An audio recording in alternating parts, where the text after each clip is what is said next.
The passenger didn't make it and spewed chunks all over the interior of this $1 million car.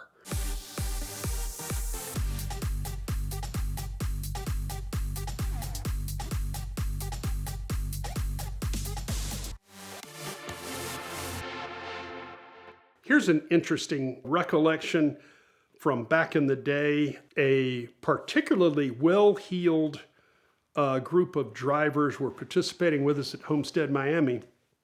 Oh, Miami has its reputation for glitz and glamour, right? These were a group of owners of a favored Italian car marque, often seen in red.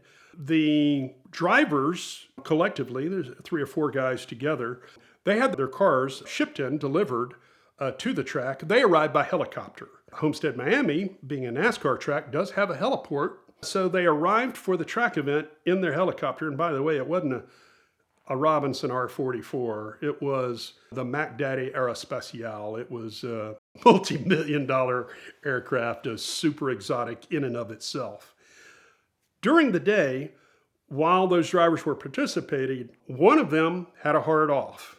Made an error, by the way. It was an early turn-in, early apex, ran out of track, hook slide across the track, hard impact.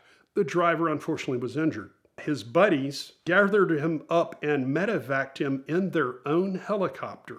They left the track in the helicopter that they had arrived in to go to the hospital. Unfortunate, but at the same time, you could say, hey, how fortunate. The driver turned out to be okay.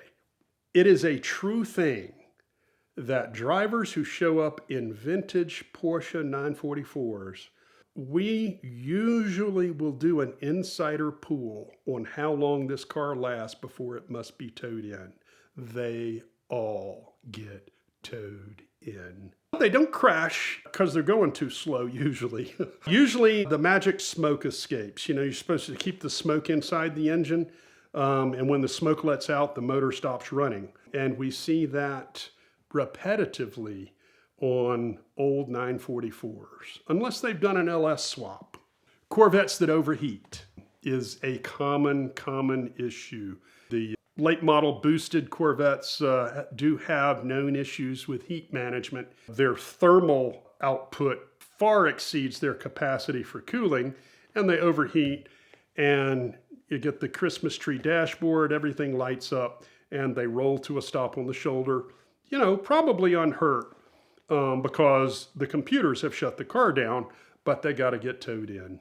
The most ridiculous thing, you can look at a proper tech inspection page, which is your guide to prepare your car for the track, check all its mechanical fitness and a number of other preparation steps. And one of those says, empty all personal effects and anything loose from inside the car. Inevitably, drivers run out of time in their preparation for the track event, and then they're at the track, and the clock says it's time for your session to begin. You need to get to the grid to begin making laps. And sometimes rushing drivers have oversights, don't they? This also occurred at Road Atlanta.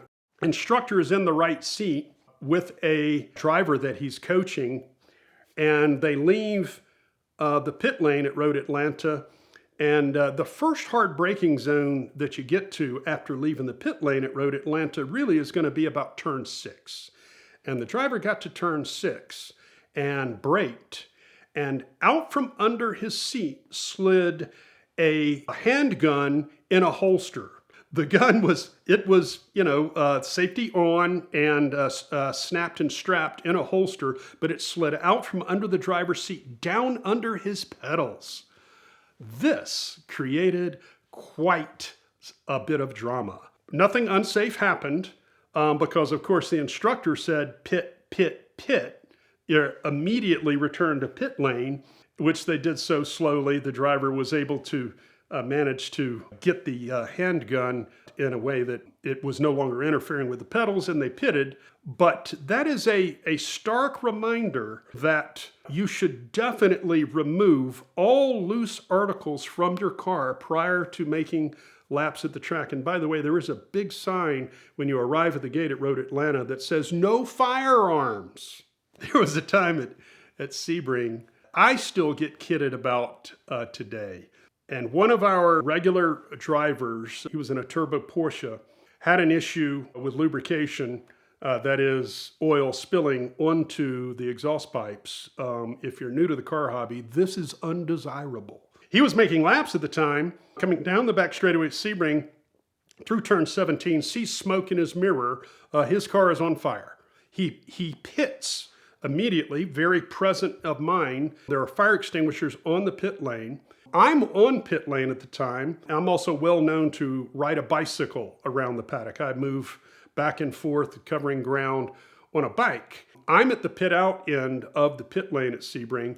The driver has pitted, car on fire at the pit in lane. So this is about a quarter mile away, a good 1,000+ feet. He's jumped out of his car. He's grabbing the closest fire extinguisher.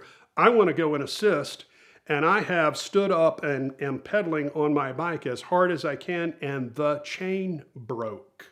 I went straight over to the handlebars onto the 75-year-old concrete of the Sebring pit lane and busted my ass.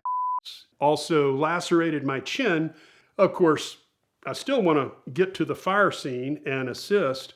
And with blood streaming down my neck and chest, I continue to run over there. Now, fortunately, the drivers and nearby participants also assisting, they had gotten the fire out by then.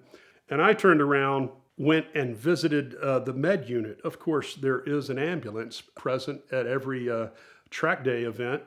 And I went and visited the med unit to get a little attention myself after that incident. Do folks get car sick while making laps on the track? Yes, that does happen. There was a great track event that we did at Barber. We've done many great track events at Barber. But on this particular occasion, we had a participant, capable driver. He had been very reluctant for a long time to bring his Carrera GT to the track. He had been participating, driving other cars that he owned. You know, if you own a Carrera GT, it's not your only car. He finally decided, you know, this is so rewarding that I'm going to use my GT on this particular day. And he brought a family member with him, a teenager, to ride with him in the Carrera GT making laps. The kid became ill, car sick, on the track. And while the driver was aware and intended to pit immediately so the passenger could get out, the passenger didn't make it and spewed chunks all over the interior of this $1 million car, which had been very rarely used. I think the car had 300 or 400 miles on it at the time. He later had to do the full treatment on an interior detail after, unfortunately, the young passenger became car sick and covered the interior with vomit. A dark side of the hobby, but unavoidable, that if a driver goes off, and not only have you done, no doubt, considerable damage to your car, and, you know, hopefully you haven't been injured even, but ultimately it's possible that the incident may result in damage to the track facilities. Yep, all these racetracks are private property, and the drivers have an obligation that if you do damage, tear down a wall, break a fence, or anything related, or perhaps you blow a motor and you spill oil and it requires abundant cleanup resources, that kind of thing, all of those expenses are billable by the track. This leads to memorable occasions when a track has to bill out substantial damages. And there was a memorable incident at Circuit of the Americas. We're at COTA in Austin. On the back straightaway, which at COTA is very long, in a strong car, one can easily see 150, 160 miles an hour on the back straightaway at COTA, lost his brakes. He reaches the end of the back straightaway, which is turn 12, heavy braking zone. Turn 12 would be about a 50-55 mile an hour corner, and maybe seconds prior to that, you're going 150 miles an hour. If you lose brakes at this point, that is, shall we say, undesirable, without a doubt. Formula One spec runoff, of course, at COTA, and you go straight ahead at turn 12, off the track, and first there is a very long apron, paved runoff in the painted area, which gives a driver an opportunity potentially to decel or regain control, that kind of thing. You run out of the paved runoff, and then the next layer is a very long gravel trap intended to arrest the car. After the gravel trap, you run into the first layer of barrier. This is a Tech Pro cushion barrier, Formula One spec. Behind it, it has a 3-rail Armco, and behind that is the FIA spec catch fence to prevent debris from flying into the spectator stands, right? So what is that, 5 layers of protection? And from the turn 12 apex, or the end of the braking zone, all the way into the catch fence would be a distance of easily 100 yards. The driver had no brakes. He was going full speed, and he went through every single layer of protection, and the car ended up all the way into the catch fence.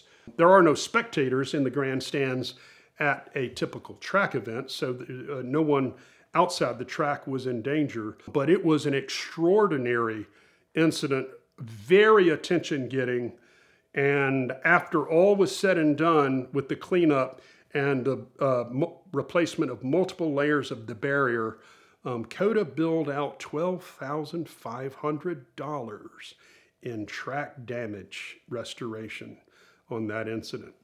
Considering the extent, as we all in the aftermath inspecting the scene, you know, I'm a bit of an accident reconstructionist now, and you look for clues as to who, what, when, where, why, and you survey the damage because, of course, I want to validate this is an actual problem rather than us getting soaked by the tracks. The tracks have good intentions, by the way. They're not out there doing that, but you still have to validate all these things. And after looking at it and the extent of the layers of damage, we also thought it was going to be $20,000 or $30,000.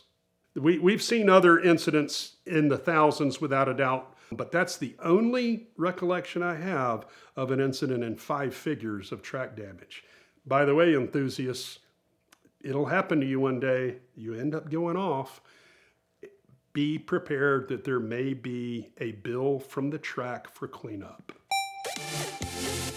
When you're buying a pre-owned car, it is critical to get a professional mechanic to inspect it every time. And so the Lemon Squad is the easiest way to do that and the most affordable. Generally within 24 or 48 hours, they can get somebody on site anywhere in the country with their nationwide network of trained professional mechanics that are going to give you a ton of pictures and a full report of exactly what's going on with this car. It's a great way to avoid scams, and it's a great way to get a very clear picture of the car that you're buying, and this ammunition can make you the shrewdest negotiator of all. It also makes the drive home a whole lot easier and keeps a little bit more money in your pocket, and I know that you'll love the results from the Lemon Squad. So check them out now at the link in the description below for a special discount and to make sure that you're buying the car that you think you are.